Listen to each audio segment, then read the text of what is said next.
You know, when Zixthala first pulled my blood sample, I thought it was just another routine check. Then she froze, tentacles twitching, and said, "Your species contains a compound we've never encountered." That moment, in a room full of alien scientists who'd tested over 47,000 humans, changed everything. We weren't just another primitive species. We were a biological anomaly that defied galactic science. You know how every civilization has one of those moments in their history they'd rather not talk about at galactic cocktail parties? The kind that gets brought up by diplomats during tense negotiations just to watch the other side squirm? Well, humanity's entire developmental period served as that joke for about 3 generations of alien observers. Look, I've reviewed the files. While other species had specific incidents they could point to, the Xylos oxygen catastrophe, the Vreen economic collapse of Sector 7, humans managed to turn their entire ascent into one continuous comedy of errors. Our technology progression looked like someone kept building elaborate sandcastles right where the tide comes in. Our early space vehicles leaked radiation.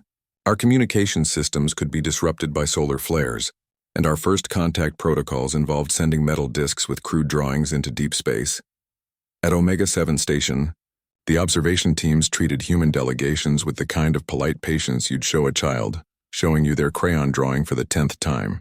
They'd nod seriously at our primitive fusion reactors, make appropriate notes about our chemical propulsion systems, then go back to their quarters and laugh about the species that nearly wiped itself out with nuclear weapons before achieving stable orbit.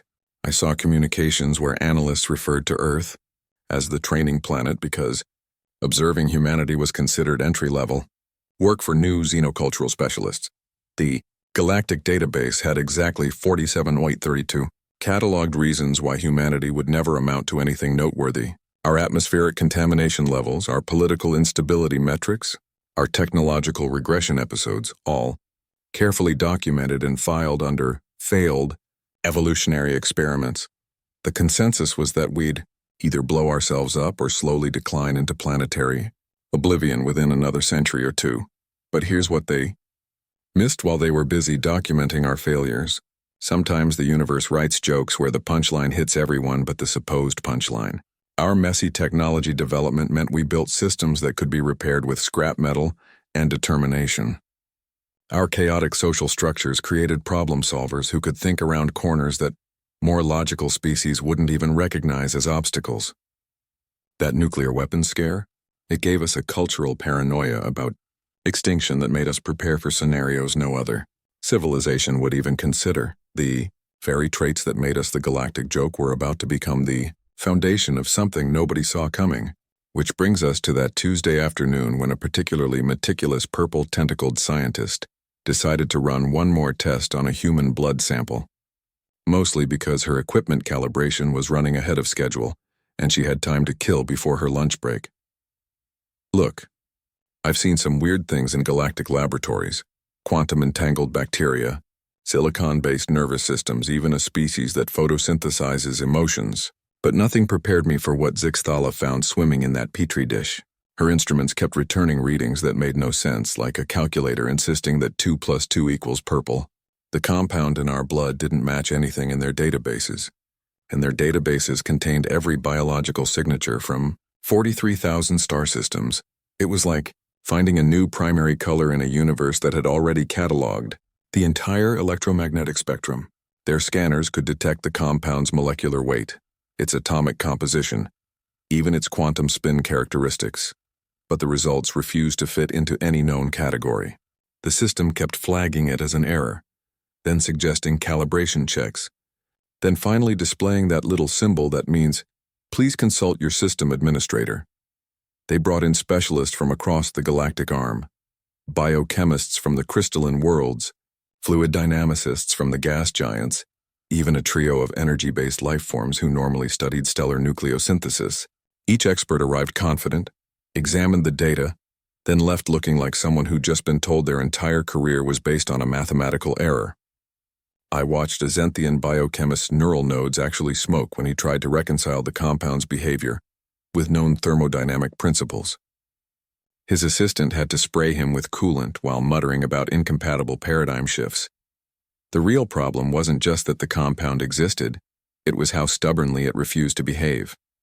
They'd isolate it, subject it to extreme temperatures and pressures, run it through every analytical protocol developed over 12 millennia of galactic science, and each time it would come out looking bored.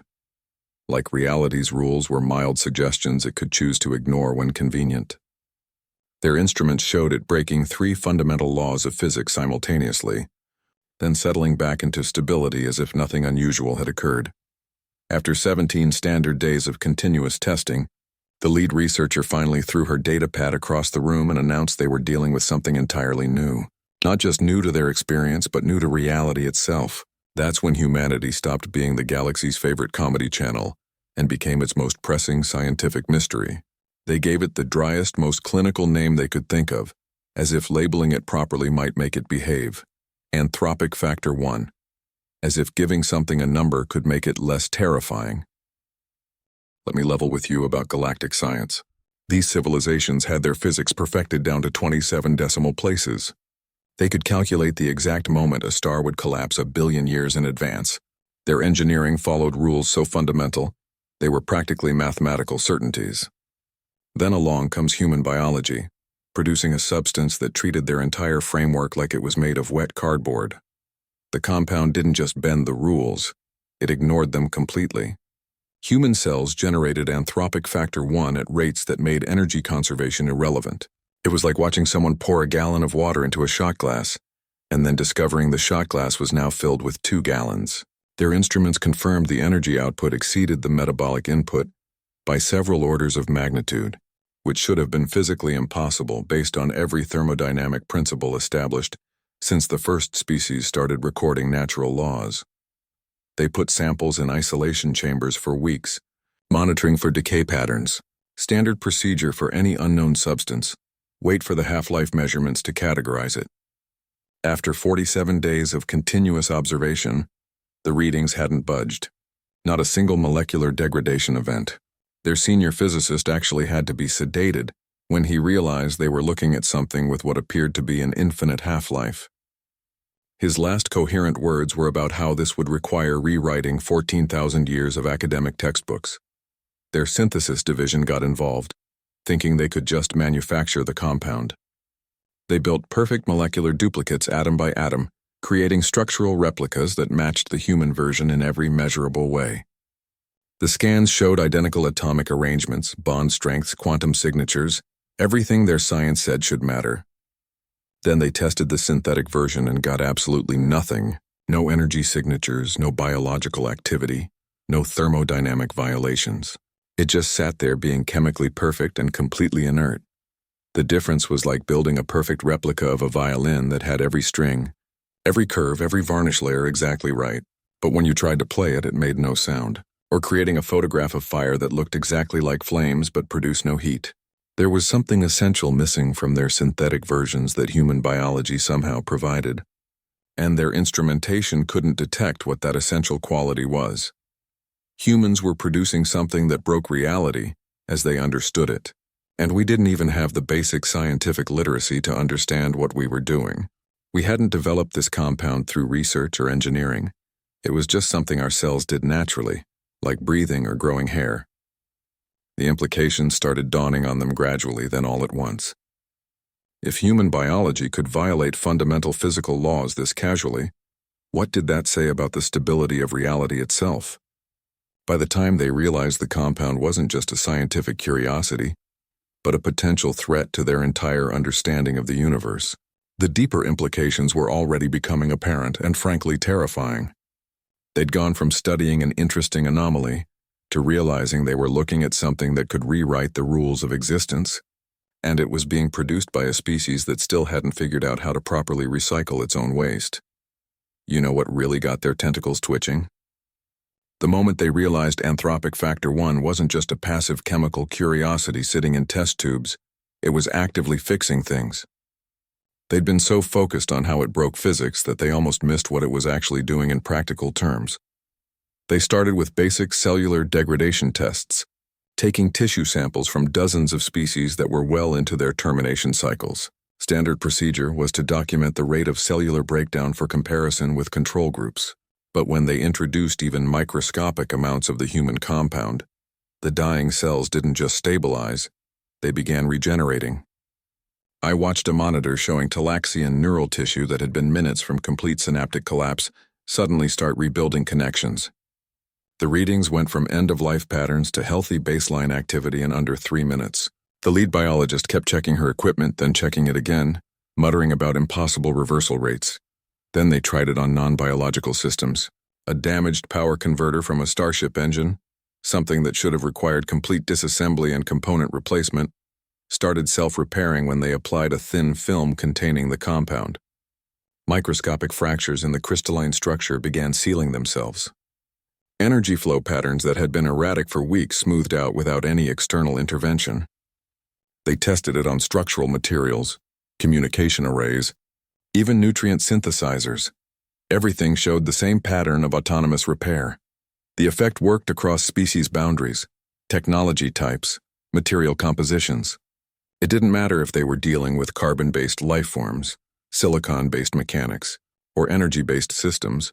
The compound acted as a universal binding agent that somehow recognized and reversed entropy at a fundamental level. Watching it work was like seeing rust flow backward off metal until the surface was pristine again, or observing a deep wound close up without scarring in real time. Their most advanced medical systems, the ones that could regenerate entire limbs or repair genetic damage, required massive energy inputs, specialized environments, and teams of trained specialists. This human compound achieved better results with a few micrograms applied to open air. Their engineering maintenance protocols involved precise tools, replacement parts, and diagnostic equipment that filled entire bays. The compound fixed things by apparently convincing reality that the damage had never occurred in the first place. Humanity wasn't just biologically unique anymore. We were talking repair stations that could fix anything from a failing heart to a cracked engine block without even understanding the mechanisms involved. The galaxy's maintenance problem suddenly had a solution, but that solution was currently walking around in 7 billion individual containers that still needed to eat and sleep and argue about sports. So, they started wondering where this miracle substance actually came from. If humans could produce something this powerful just by existing, what did that say about the environment that created us? The answer, when they finally pieced it together, would make them reconsider everything they thought they knew about habitable worlds and evolutionary development. Look, I need to explain something about our home planet that the galactic researchers took a while to grasp. Their initial assessment placed Earth somewhere between marginally habitable and cosmic death trap on their classification scales. They saw a world with temperature swings that could freeze water solid at night and boil it by afternoon, atmospheric composition that would dissolve most known respiratory systems, gravity strong enough to crush species adapted to lighter worlds, and a biosphere where everything from microorganisms to megafauna seemed dedicated to eating everything else. By their standards, calling Earth challenging would be like calling a supernova mildly warm. The prevailing theory among xenobiologists was that anthropic factor 1 developed as an evolutionary response to this constant environmental assault. Where other species might evolve thicker armor or faster running speeds, humanity apparently went the route of developing a biological repair system. Most civilizations evolved to withstand damage. We evolved to reverse it. Our cells don't just endure Earth's conditions. They actively counter them at molecular level, like microscopic maintenance crews working round-the-clock shifts. The researchers started running simulations comparing Earth's environment with other known death worlds. They found that on standard catastrophic planets, species either develop extreme defensive adaptations or go extinct within a few generations. Hard shells, toxic secretions, rapid reproduction cycles, the usual survival toolkit. Humanity's approach was different. Instead of becoming harder to damage, we became better at repairing damage. Instead of avoiding toxins, we developed systems that could neutralize them internally. Instead of hiding from predators, we healed so quickly that predation became an inconvenience rather than an existential threat. This realization shifted their entire understanding of human development. They'd been viewing Earth as a planet that humans somehow survived despite its dangers. The new data suggested Earth was a planet that humans were continuously repairing through their biological processes. Our compound wasn't a survival mechanism. It was a terraforming tool operating at cellular level. Every human breath, every metabolic process, every moment of existence was subtly reshaping our environment toward greater stability. I watched the moment it clicked for the research team. They were reviewing atmospheric composition data from the past 10,000 years, comparing it with human population growth patterns. The correlation wasn't perfect, but the trend was undeniable. As human numbers increased, Earth's environmental volatility decreased. Not through technology or conscious effort, but through the passive emission of this compound that stabilized ecosystems, repaired atmospheric damage, and moderated extreme conditions.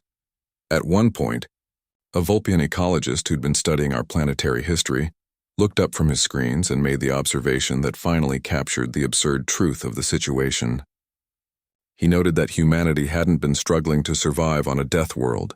We'd been gardening it this whole time. Not with tools and planned cultivation, but through the simple biological fact of our existence.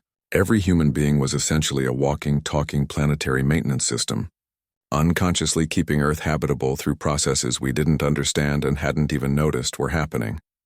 This changed the entire framework for how they viewed our species.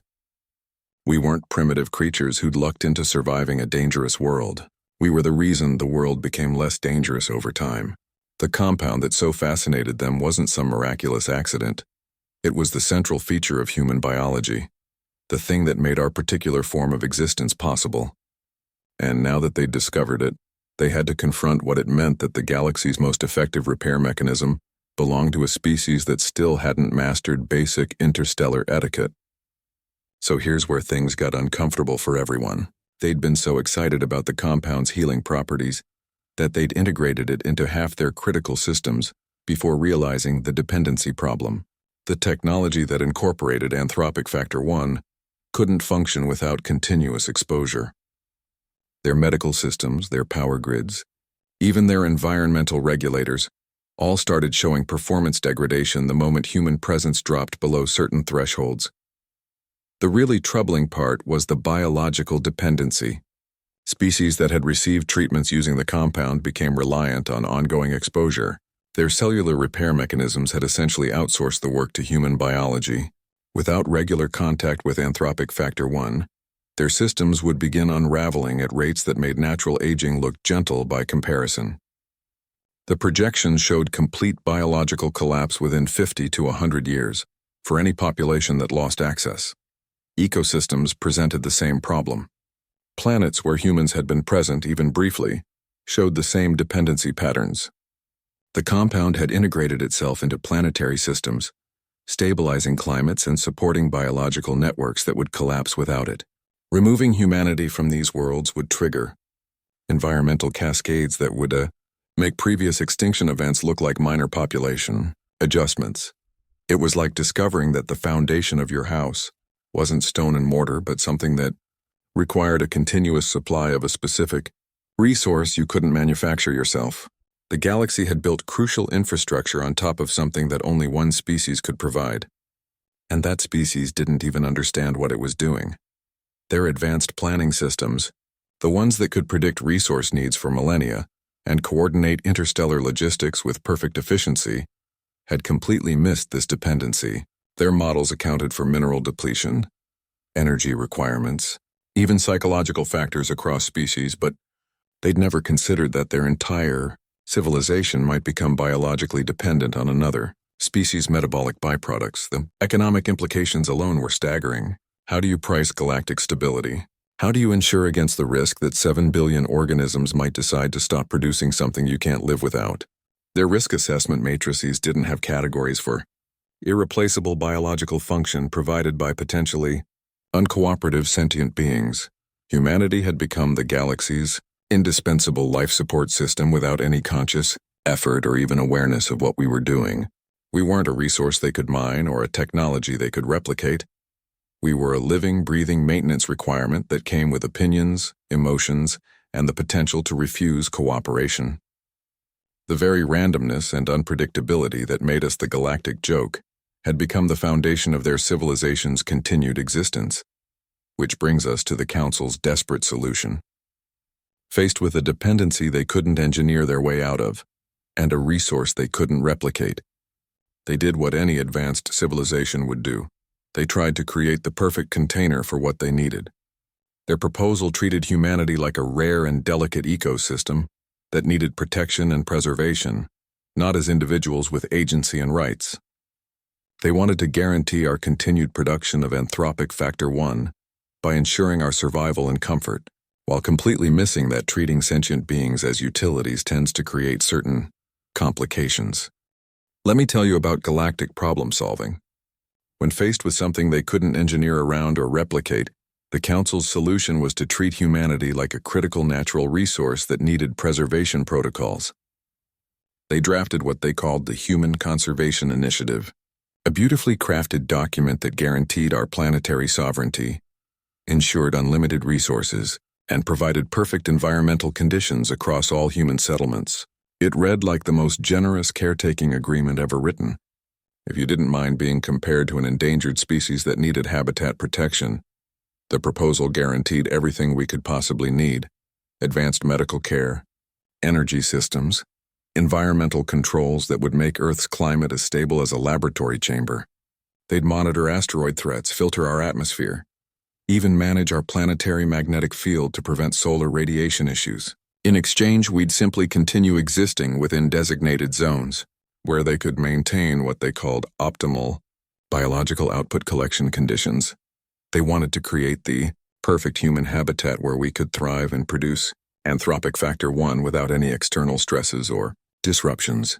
It was well-intentioned in that particular way advanced civilizations have when they're trying to solve ethical problems with engineering solutions. They saw us as a valuable but fragile ecological feature that needed preservation, like a rare waterfall that produces unique minerals. Their systems analysis showed that protecting humanity guaranteed galactic stability, so protection became their primary objective. The fact that we were sentient beings with opinions about our own existence seemed like a secondary consideration they could address later. 4. Species used to dealing with rational actors who respond to logical incentives. Humanity represented a bizarre complication. We weren't a resource they could mine or a technology they could license. We were a biological function that came bundled with 7 billion individuals who might have different ideas about how they wanted to live. Their systems could calculate the exact square footage needed for optimal human comfort, the ideal atmospheric composition for maximum compound production, even the perfect dietary balance for health maintenance. What their systems couldn't model was human stubbornness. The proposal essentially treated us as a necessary utility rather than equal partners. We'd be the most cherished, protected, and valuable utility in galactic history, but still fundamentally a service provider rather than participants. They'd give us perfect lives in exchange for access to our biological output. Like building the most luxurious zoo enclosure imaginable for an animal that produces a vital medicine, the moral question became unavoidable once you read past the technical specifications. Were they preserving a species or maintaining infrastructure, protecting a civilization or securing a resource? The document used words like stewardship and conservation, where others might use ownership and control. Their legal frameworks had categories for protected species and valued resources, but nothing that quite covered sentient beings whose biological processes are essential to galactic civilization. For all their advanced ethics and millennia of philosophical development, they'd never considered a scenario where another species' mere existence became their life support system. Their decision matrices could handle trade agreements, military alliances, even cultural exchanges. But this was fundamentally different.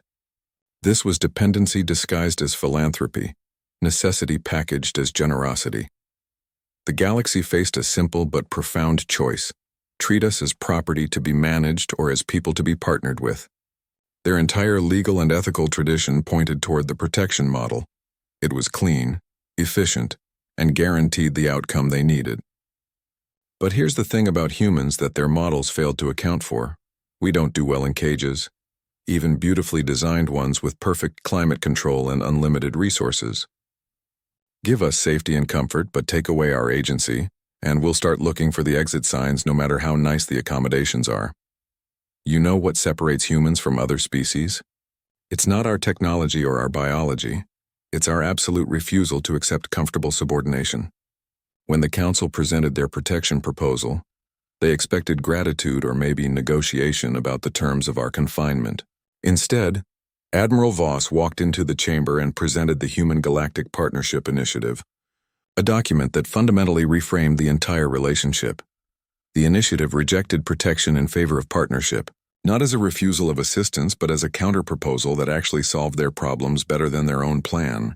She laid out 4 clear pillars: equal inclusion in galactic governance, voluntary assistance with anthropic factor distribution, mutual stability insurance agreements, and active research toward dependency reduction. It wasn't a list of demands so much as a blueprint for converting their vulnerability into shared strength. Instead of becoming protected dependents, we proposed becoming cooperative partners. The distinction mattered more than they initially understood. Their plan treated us as valuable livestock to be maintained. Ours treated both sides as stakeholders in a shared future. We'd provide the compound they needed, but through voluntary programs rather than controlled environments. We'd participate in research to understand and eventually replicate the effect, reducing everyone's dependency risk. We'd integrate into their systems without surrendering our autonomy. The audacity was breathtaking. A species they'd considered primitive was negotiating terms with civilizations that had mastered interstellar travel before we'd invented the wheel. Their legal teams kept looking at the document like it contained grammatical errors that somehow made logical sense. Our proposal turned their dependency into mutual investment. If our well-being guaranteed their stability, then our security became their security. Our development became their advantage. What really unsettled them was how thoroughly we'd anticipated their objections. The initiative included detailed risk mitigation strategies, economic models showing long-term stability improvements, even contingency plans for human population distribution across key systems. We'd essentially done their strategic planning for them, but with the fundamental difference that we remained free agents rather than managed resources. The resolution became unavoidable. Humanity had reframed itself from a problem to be solved into a partner to be embraced. We weren't rejecting their help. We were offering a better form of cooperation that respected both our sovereignty and their needs. The choice was no longer between preserving us or endangering themselves. It was between forcing servitude or accepting partnership. Their entire ethical framework struggled with the concept.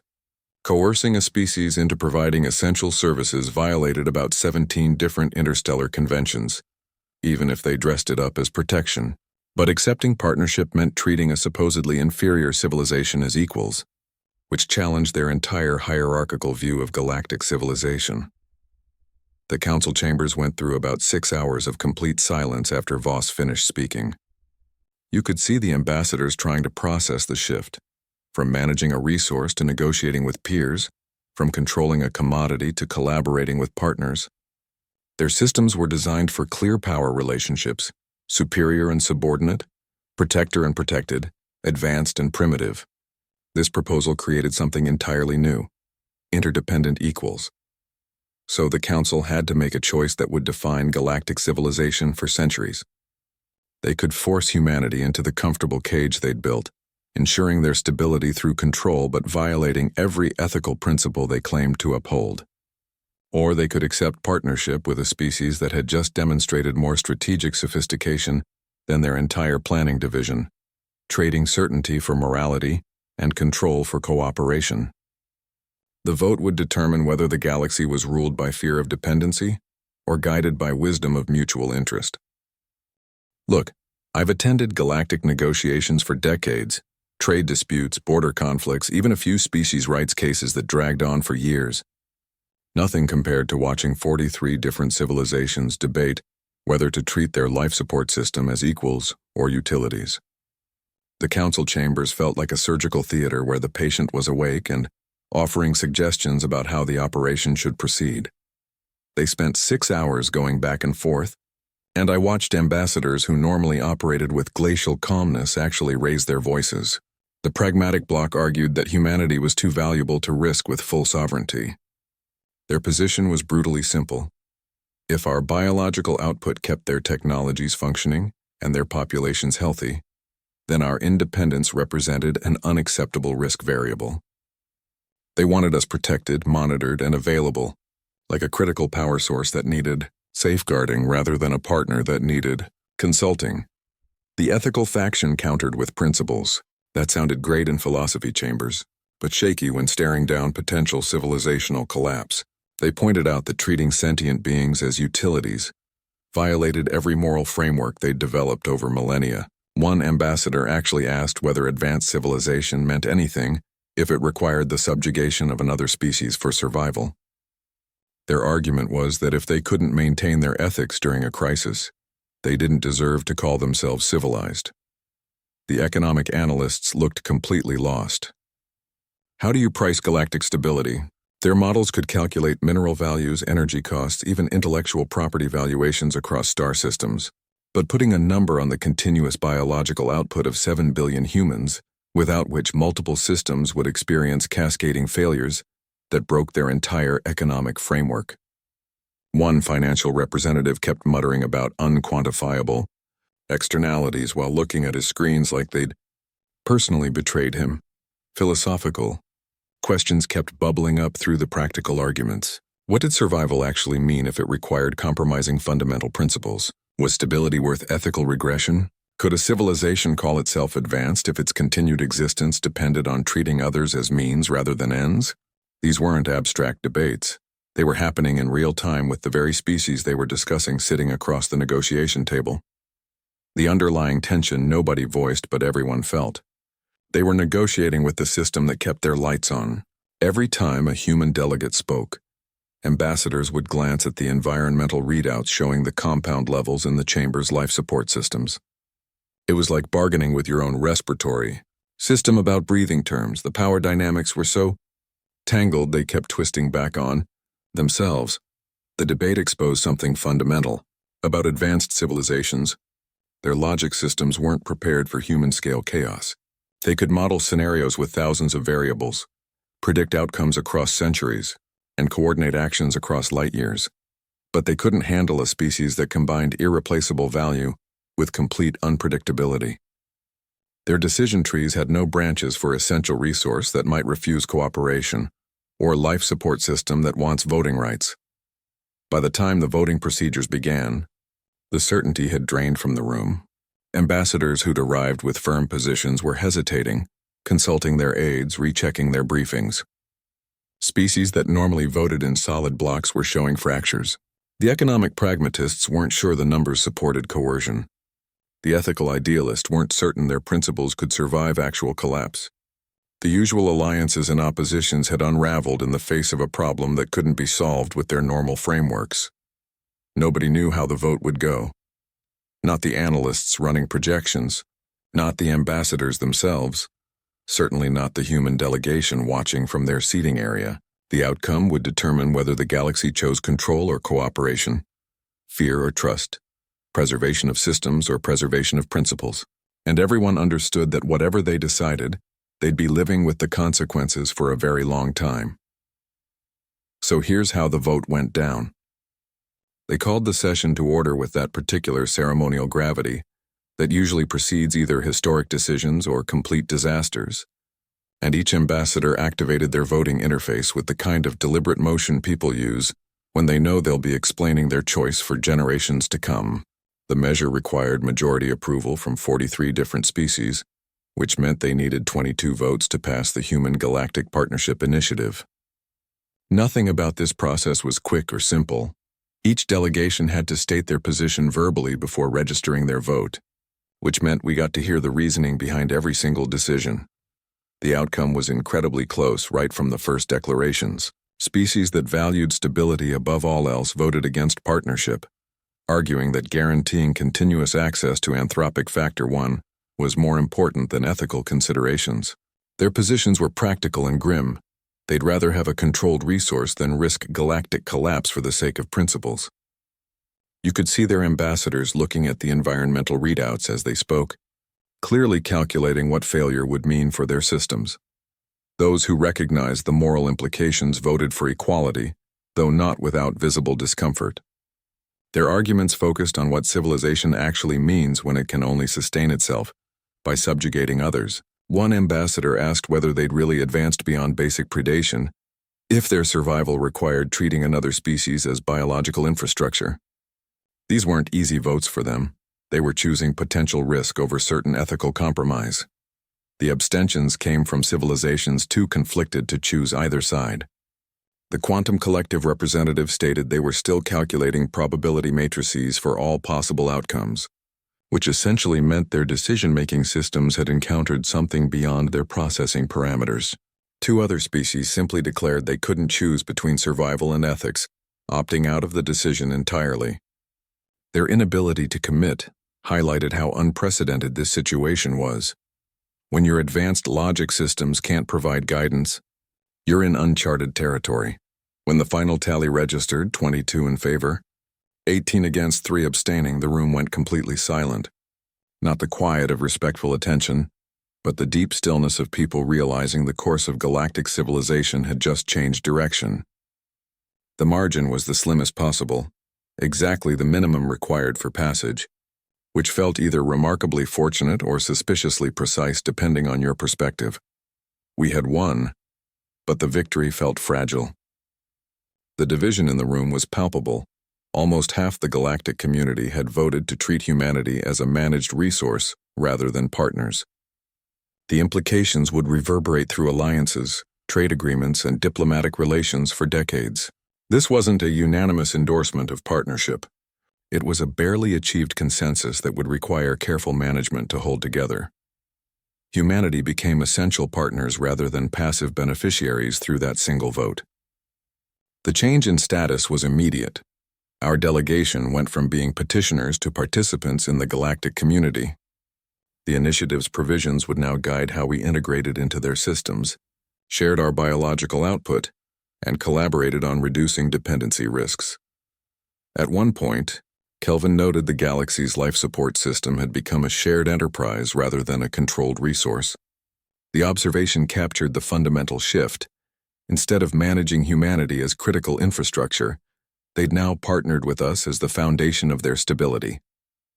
The responsibility was mutual, the risks were shared, and the future would require cooperation rather than control. The chamber began emptying slowly, ambassadors sorting themselves into new alignments based on how they'd voted. The partnerships that would form from this decision, the alliances that would strengthen or weaken, the new power structures that would emerge, all of it was now set in motion by 22 votes that had barely achieved what was needed. You know what surprised everyone after the vote? How smoothly the actual integration went once the political wrangling finished. You'd expect some major friction when inserting a species known for improvisation into civilizations built on precision. But the practical cooperation started working almost immediately. There were hiccups, of course, mostly reflecting humanity's stubborn refusal to follow established procedures even when those procedures were specifically designed for our benefit human medical teams. Deployed to 17 different worlds within the first month, setting up clinics where species suffering from dependency effects could receive anthropic factor exposure. The aliens expected structured treatment schedules and standardized protocols. They got human doctors who'd adjust dosages based on patient feedback, modify treatment plans mid-session, and occasionally share lunch with their patients while discussing symptom progression. Their rigid medical frameworks kept meeting our flexible, individualized approach, and somehow the results were better than anyone predicted. Our engineers started working alongside alien maintenance crews on fleet operations, and that's where the real culture clash happened.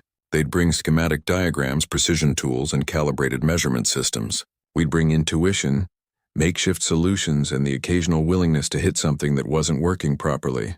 I watched a human technician fix a plasma flow regulator by tapping it with a wrench, while an alien engineer stood there watching their diagnostic screens go from error messages to optimal performance. The alien kept checking their equipment like the readings had to be wrong, while the human just shrugged and said something about stubborn machinery.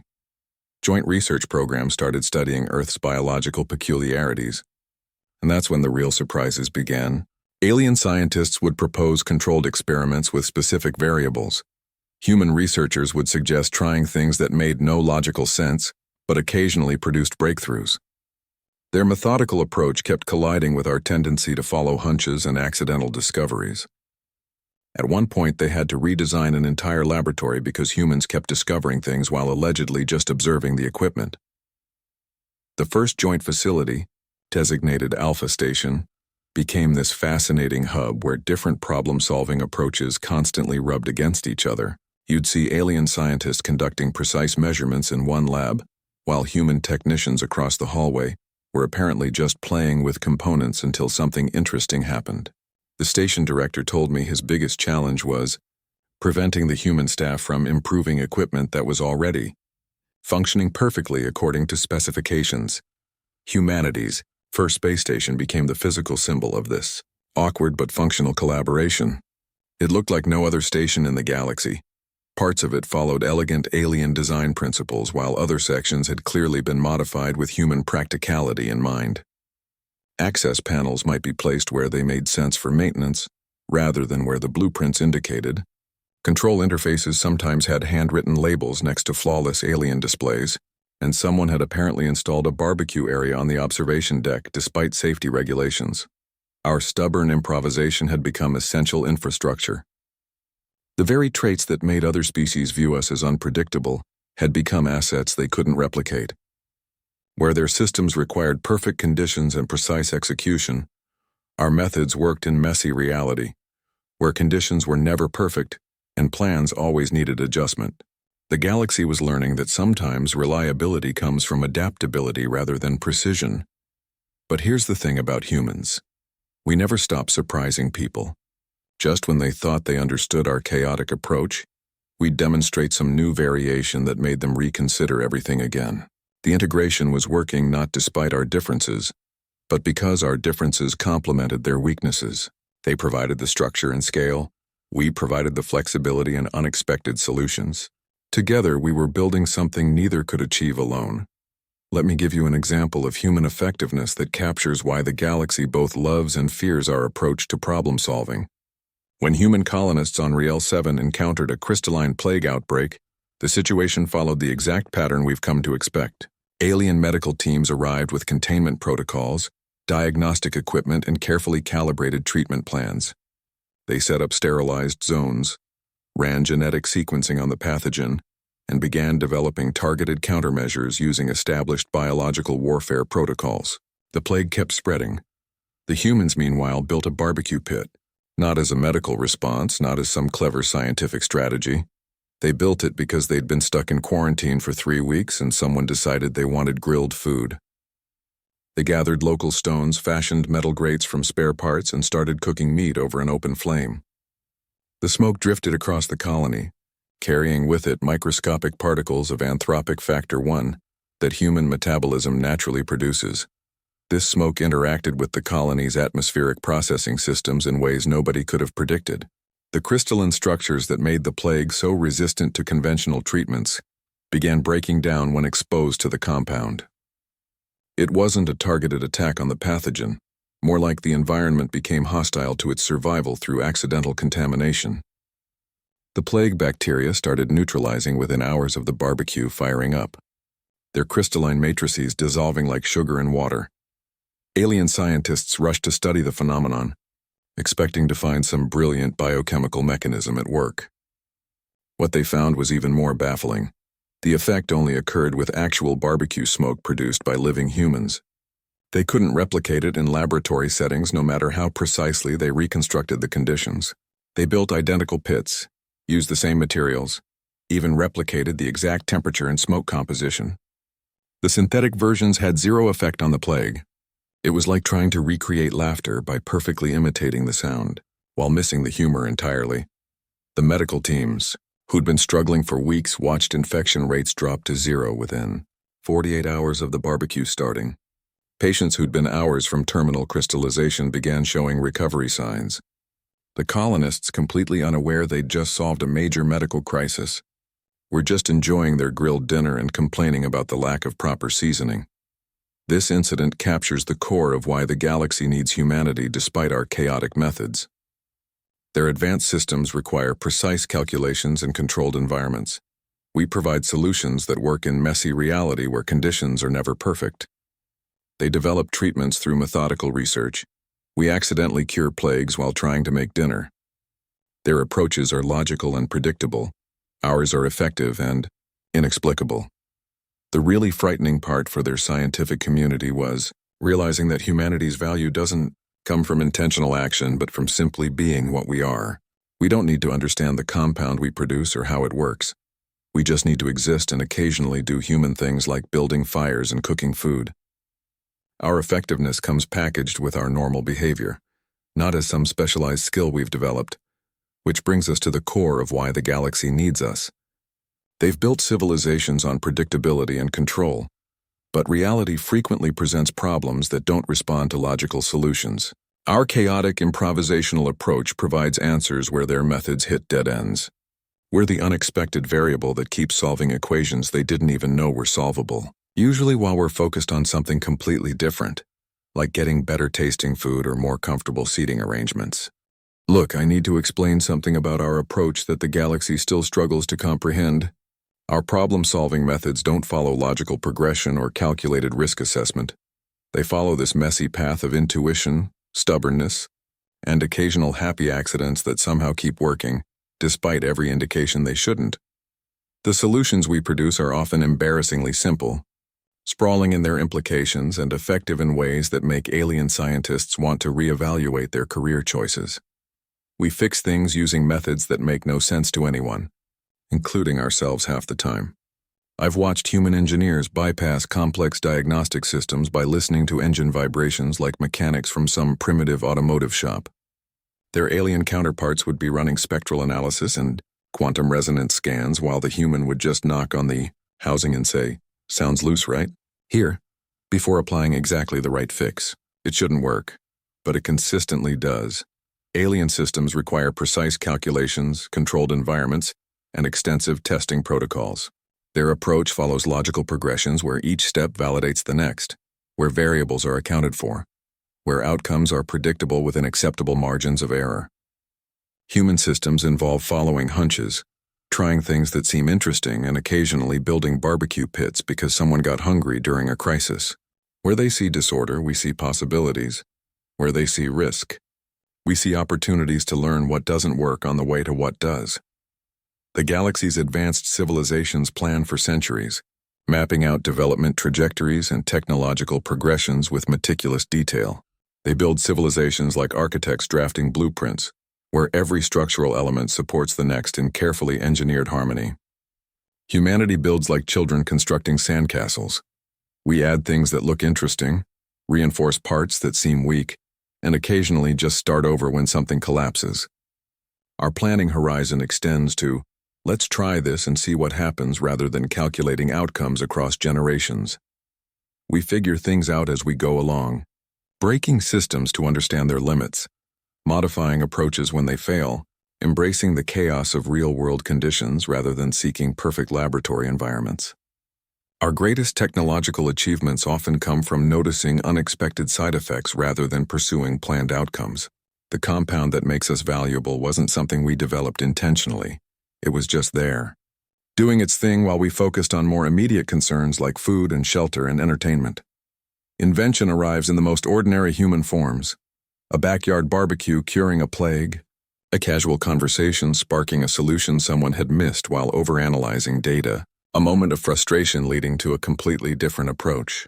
Our value doesn't come from brilliant planning or superior intellect, but from this stubborn willingness to keep trying things until something works, regardless of whether it makes sense theoretically. The question that started keeping alien leadership awake at night was simple yet terrifying. What would we accidentally discover next?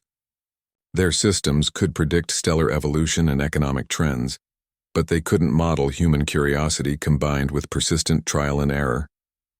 Every human settlement, every expedition, every casual experiment represented potential paradigm shifts they couldn't anticipate. Our most ordinary activities kept producing extraordinary results that their most advanced research teams couldn't replicate intentionally. The galaxy had learned to accommodate our chaotic methods because they produced results their precision couldn't match. They'd built civilizations on control and prediction, but reality kept presenting problems that didn't respond to logical solutions. Our messy, unpredictable approach provided answers where their methods reached dead ends, turning our apparent weaknesses into indispensable strengths through sheer stubborn effectiveness. You know how a single discovery can rewrite the rules for everyone? That's what Anthropic Factor 1 did to galactic civilization. We went from being cosmic outcasts to indispensable partners within months, And the transformation wasn't just diplomatic. It rewired everything from politics to scientific priorities. The shift happened so fast that some ambassadors were still using their old condescending briefing materials, while their governments were already renegotiating trade agreements with humanity. Our biological accident became a negotiated responsibility shared across species lines. The Human Galactic Partnership Initiative ensured we weren't just resources to be managed, but partners with equal standing. This meant existing treaties had to be rewritten, power structures realigned, and economic systems adjusted to account for humanity's new role.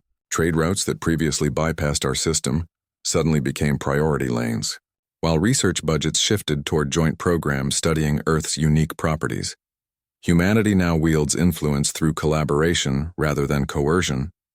We don't threaten or demand. We offer assistance through voluntary programs while maintaining our independence. This approach forced the galaxy to develop new models of interaction, where persuasion replaced command structures. Our power comes from being essential without being subservient, valuable without being controllable. It's a delicate balance that keeps both sides negotiating rather than dictating terms. The moral calculus of interstellar relations shifted fundamentally. Civilizations that previously measured worth by technological advancement or economic output now had to consider biological contributions they couldn't replicate. Ethical frameworks developed over millennia suddenly had to accommodate a species whose value came from existence rather than achievement. Philosophies that emphasized independence and self-sufficiency now faced the reality of necessary interdependence. Species that voted against partnership now benefit from our presence while struggling with the political implications. Their systems rely on anthropic factor 1 for medical treatments and technological stability, yet they'd originally advocated for treating humanity as a controlled resource. This creates quiet tension during council meetings where ambassadors must acknowledge our contributions while explaining their previous positions to their constituents. The pragmatic benefits of cooperation keep them engaged despite their ideological discomfort.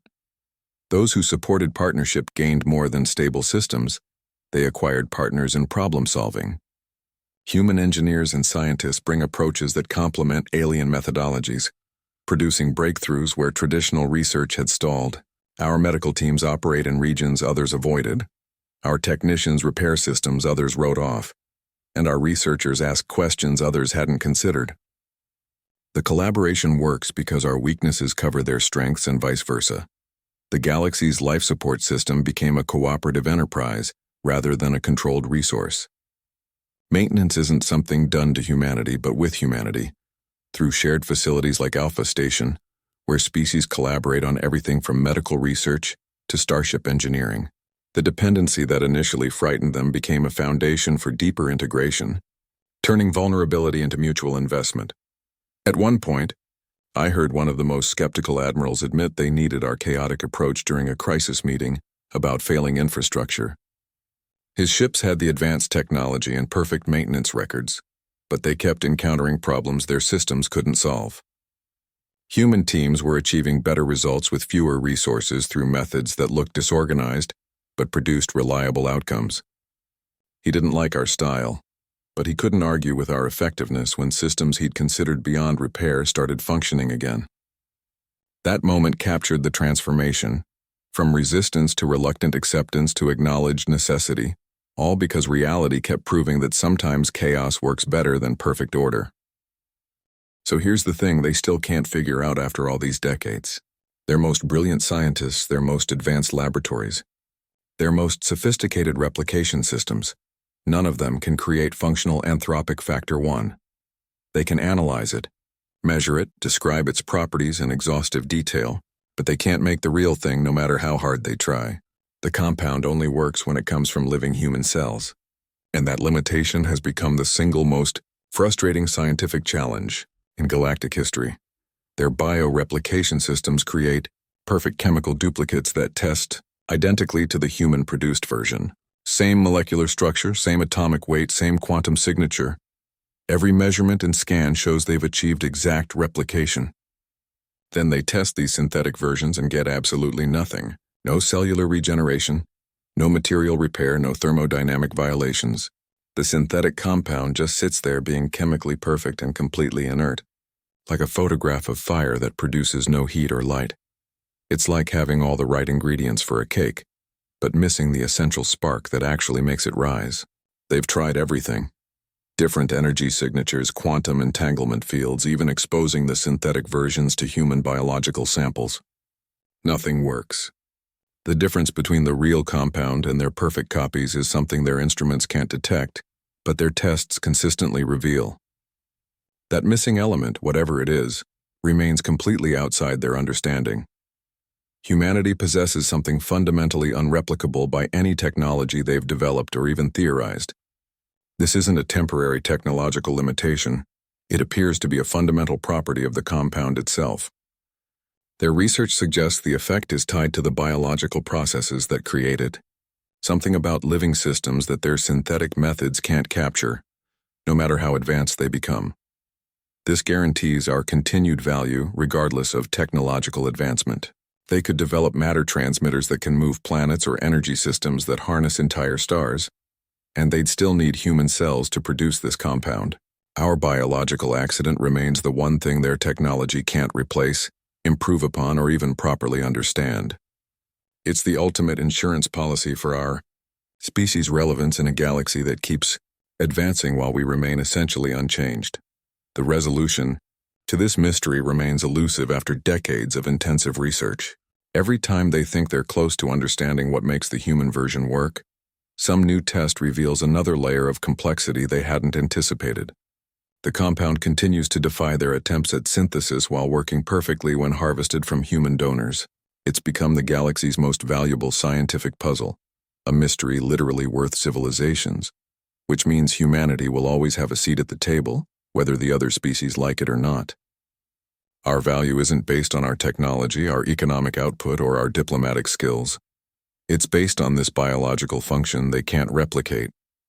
This gives us leverage that doesn't diminish with time or technological progress. While other species worry about maintaining their competitive advantages, we just need to keep being human.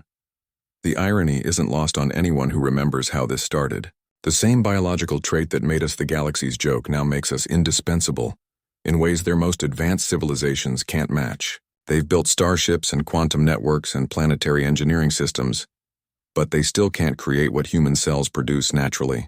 That gap between their technological achievement and our biological accident ensures our continued relevance no matter how the galaxy evolves. At one point, a research director told me they'd stopped trying to synthesize the compound and started studying why they couldn't synthesize it. The mystery of our unreplicable advantage had become more valuable than the compound itself, because understanding that might reveal fundamental principles they'd missed about reality itself. Humanity had become both the question and the answer in a scientific investigation that kept expanding rather than concluding. Look, I'll be honest about what comes next. The galaxy has built its stability on humanity's unpredictable presence, and that's not going to change anytime soon. Our partnership works precisely because we keep surprising them. But that same quality means nobody can predict what we'll do or discover next. The future promises developments that will defy current expectations and challenge even the most flexible planning systems they've developed. We might accidentally break something fundamental while trying to fix current problems. That's just how our approach works. We solve immediate issues without always considering secondary effects. Our solution for the crystalline plague worked beautifully, but it also altered Riel 7's atmospheric chemistry in ways their environmental models still can't fully account for. Next time, we might adjust a power grid to improve efficiency and accidentally rewrite local quantum states or modify a medical treatment and inadvertently affect planetary ecosystems. Our fixes come with unintended consequences that their systems aren't designed to handle. Our next discovery could easily surpass Anthropic Factor 1 in its revolutionary impact. We stumbled into that compound without even trying. Imagine what we might find when we're actually looking for something. Human researchers are already experimenting with combining our biology with alien technologies in ways that make their safety committees nervous. Someone's probably going to connect a human neural interface to a quantum computer just to see what happens, and the results could rewrite their understanding of consciousness or reality itself. The partnership requires constant adaptation to human improvisation, which means their entire administrative structure has to remain flexible in ways that go against their nature. They're used to protocols and procedures that remain stable for centuries. We change approaches based on mood shifts or new ideas that occur to us during lunch breaks. Their systems have to accommodate our tendency to modify equipment without documentation, alter treatment protocols based on patient reactions, and generally treat their carefully designed procedures as suggestions rather than requirements. Galactic civilization must learn to accommodate chaotic problem-solving as a fundamental operating principle rather than an occasional anomaly. Their ships might need design changes to allow for human modification patterns. Their research protocols might require flexibility for intuitive leaps. Their medical systems might need to incorporate treatment adjustments based on caregiver instincts. The very structure of their civilization has to bend toward accepting that sometimes the messiest solutions work best. There's no blueprint for integrating an accidental life support system because nobody anticipated that civilization could depend on something so fundamentally unpredictable. Their planning documents don't have sections for accommodating species that fixes things through culinary activities or managing civilizations that improve technology by hitting it with tools. Every new human settlement, every joint research project, every integrated system represents uncharted territory where their models provide little guidance. Whatever comes next will likely be weird, wonderful, and stubbornly human in ways that continue to baffle their most advanced systems.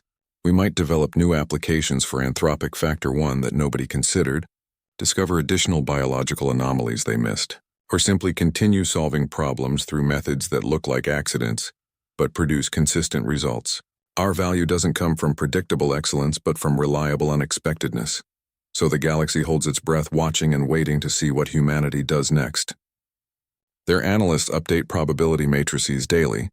Their planners develop contingency scenarios for possibilities they can't actually predict, and their leadership maintains flexibility for the next surprising development.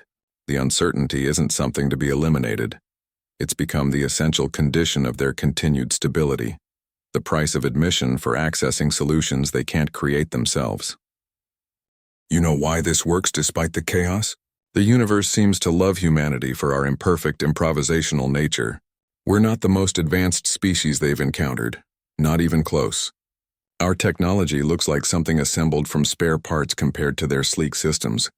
Our understanding of physics barely scratches the surface of what they consider basic knowledge. Our diplomatic approaches range from awkward to disastrous by their refined standards. Yet here we are, keeping the lights on across half the galaxy. We're loud when they value quiet contemplation, stubborn when they prefer flexibility, and explosively curious when they'd rather proceed with caution. Our methods are messy, unpredictable, and frequently embarrassing to watch. I've seen human engineers fix advanced alien systems by tapping them with wrenches while muttering encouragements. Their scientists conduct experiments based on hunches that make no logical sense but somehow produce breakthroughs. Our problem-solving looks like organized chaos rather than disciplined procedure. But we somehow keep the cosmos running through accidental brilliance. That compound they can't live without. We didn't develop it through research, we just have it. The plague cure that saved a colony? We achieved that while trying to cook dinner. The technological repairs that baffled their specialists? Our technicians solved them using methods that looked like guesswork, but produced consistent results. Our value doesn't come from perfection, but from effectiveness in conditions where perfect systems fail. The galaxy doesn't need perfect planners with flawless models. It needs adaptable problem solvers who work with reality's imperfections. Their advanced civilizations plan for centuries with meticulous detail, accounting for every variable they can imagine. We figure things out as we go, adjusting to unexpected problems, incorporating new information, and occasionally just trying things to see what happens. Where their systems require ideal conditions, we operate in the messy reality where conditions are never ideal. Our humanity, with all its flaws, becomes the very thing that sustains their civilization. The traits that made us the galactic joke, our stubbornness, our improvisation, our refusal to follow established patterns, are exactly what make us effective where their perfection fails. They need our chaotic approach because reality itself is chaotic, full of surprises that don't respect carefully constructed models and protocols. Our imperfections cover the gaps in their perfection. The universe loves us not because we're perfect, but because we're effective in ways their perfect systems can't match. They've built civilizations on control and prediction, but reality keeps presenting problems that don't respond to logical solutions. Our messy, adaptable approach provides answers where their methods reach dead ends. We're the unexpected variable that solves equations they didn't even know were solvable. So we'll keep accidentally breaking and fixing things, because that's what actually works. We'll continue following hunches that make no sense, trying approaches that look foolish and discovering solutions while focused on completely different problems. Our value comes from being what we are rather than what we try to be. The galaxy has learned to accept our chaos because it produces results their order cannot. They've built the perfect systems. We make them work in an imperfect universe. The galaxy thought it had everything figured out until it found us. That biological accident in our blood rewrote their certainties and made our chaos essential to their survival. Our stubborn, improvisational ways, the very things they laughed at, turned out to be exactly what kept their advanced systems from collapsing. Humanity became the universe's unexpected maintenance crew not through design, but simply by being what we are. Remember, sometimes the most valuable thing you can be is unexpectedly, embarrassingly yourself. The galaxy needed perfect systems, but it turns out they needed us more.